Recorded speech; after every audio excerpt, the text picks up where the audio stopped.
नमस्कार, मराठी न्यूजवर आपल्या सर्वांचे स्वागत आहे। केरळमध्ये जोरदार पाऊस पडत असून या दरम्यान मध्यरात्री वायनाड जिल्ह्यात भूस्खलनाची भीषण दुर्घटना घडली।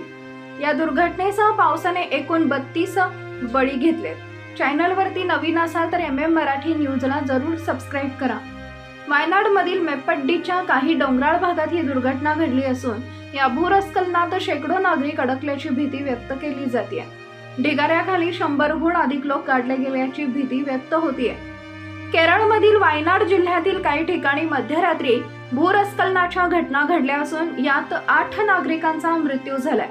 मातीच्या ढिगाऱ्याखाली अनेक जण अडकून पडले असल्याची शक्यता व्यक्त केली जाते, तर मृतांचा आकडा देखील वाढण्याची शक्यता वर्तवली जात आहे।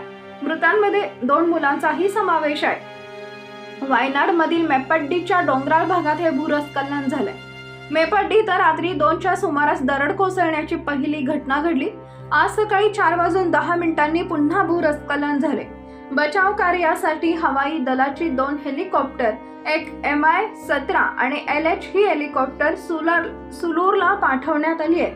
मेप्पड्डी येथील रुग्णालयात 16 जणांवर उपचार सुरू करण्यात आले।